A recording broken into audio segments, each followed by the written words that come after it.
Pasukan Pertahanan Israel atau IDF diketahui memakai senjata pemberian Amerika Serikat untuk membunuh pemimpin senior Hamas, Saleh Al-Arori. Pasca pembunuhan itu menggemparkan dunia, Amerika Serikat mengaku tidak mengetahui serangan IDF ke Lebanon. Bahkan Washington menyebut Israel tak meminta izin sebelumnya terkait serangan itu. Dikutip dari Al-Mayadin.net, hal tersebut disampaikan oleh seorang pejabat pertahanan Amerika Serikat pada Rabu 3 Januari 2024. Ia menyebut serangan Israel hingga menewaskan Arori merupakan serangan IDF. Pernyataan senada juga disampaikan oleh juru bicara Departemen Luar Negeri Amerika Serikat, Matthew Miller. Ia mengatakan Amerika Serikat tidak diberitahu sebelum serangan drone IDF hingga menewaskan petinggi Hamas. Sementara dikutip dari Kaberni, senjata yang digunakan IDF dalam penyerangan itu merupakan pemberian Amerika Serikat.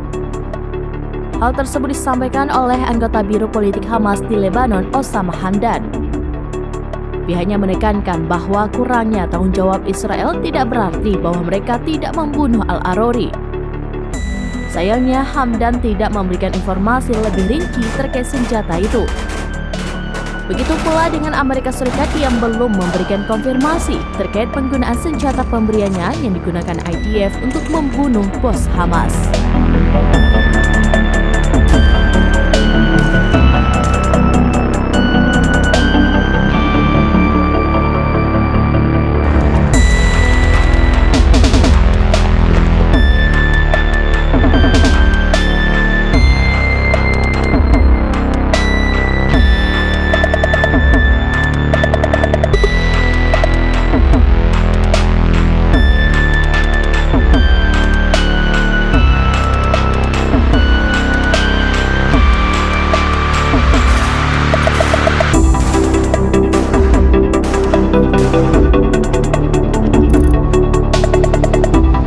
Download Tribun X sekarang, menghadirkan lokal menjadi Indonesia.